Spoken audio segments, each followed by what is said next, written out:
40 Acres and Maybe a Mule, Chapter 20. As he limped away from the outdoor school, Pascal told Nellie, "There's going to be some howling at the meeting Friday when they tell all those colored folks they got to leave their farms." She sighed. "Seems like everything now is taking away. They take away walking free on the roads, they take away farming free on our farms." "But," Pascal said, "we can be free.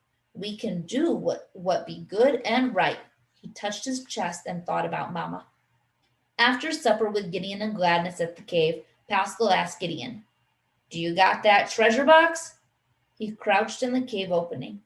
It was after sunset by then, and the hillside felt the comfort of lavender darkness covering it like a blanket. Gideon pulled the rusty box from his sack. "I've been thinking," he began. "Me too," Pascal said. Gideon took out his title to Sherman Land's farm. Pascal pointed. "That should be back in the hole." "Why, no," Gladness said. "We away from all that now. Don't go back. That man might be there. Might be trouble." Gideon kept his eyes on Pascal. "The high grass gonna hide us. Get into the tree." "And the hole be deep under the roots," said Pascal. He turned to Gladness. "We be careful. We men have something to do." "We family have something to do," said Nellie. She knelt down and began to search her shawl sack. "Why would you put something back for the white masters to find?" asked Gladness, shaking her head. "No white man's gonna crawl under that tree," Gideon said, "but some colored worker might dig down there at night, if he be curious like me." "Yes," said Pascal. He searched in his bag for his work contract in case someone caught them, and for something else. Then he crawled to the opening and stood up. "Watch things for us," Gideon told Gladness, and he touched her shoulder. "Don't worry, we be safe." Keeping to the shadows along the road and hiding in the bushes when the carriage passed, they finally reached Green Gloryland. It looked so peaceful with the neat rows of cotton, some showing white fluff in the darkness, the willow trees lining the creek whispering in the breeze. Pascal's heart ached over all their lost family farm. They crept to the ghost tree and slid into the root hole. Pascal heard his heart drumming in his ears. He held the rusty box while his brother dug loose the wall. "That be deep enough," said Gideon, resting his army shovel. "A treasure box for someone else to find," said Nellie. After Gideon folded his useless title and placed it in the bottom of the box, Nellie dropped in a gold coin. Pascal was surprised. He dropped a gold coin in too. So he and Nellie had been thinking alike. Gideon dropped in 3 gold coins that clanked against theirs. Nellie giggled.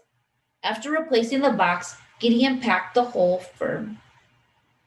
Pascal pressed the loose dirt with his hand, and Nellie added some stones over the dirt. "I talked to some folks," said Gideon, the next morning. "They say there be a road going east that meets a stream through the woods to the ocean. Then we asked about Georgia Sealands."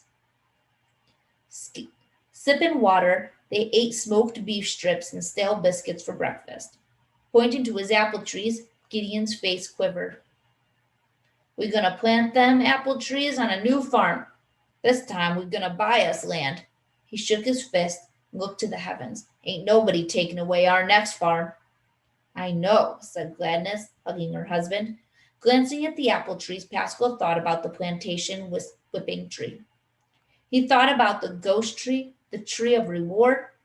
These little apple trees were for their future, trees to keep them healthy with red apples and round, sweet, and crunchy, tender little trees of life.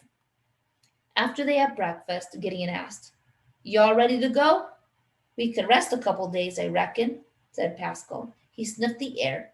It had rained earlier in the morning, and the woods were cool and fragrant. "Rest? We ain't done nothing but rest." Gideon tossed his shovel and knapsack on his back. "Well, y'all ready?" 80 miles to walk. I can hardly wait to buy a new farm." "I can't hardly wait to go to a new school and learn about bookkeeping," Pascal said. "I can't hardly wait for a new school to teach me more clerking," said Nellie. Gladness picked up the apple trees, and Gideon led them uphill. "We'll take to the woods as soon as there's people on the road. Can't risk no planters catching us." He turned and smiled, and then over his shoulder. Pascal smiled back.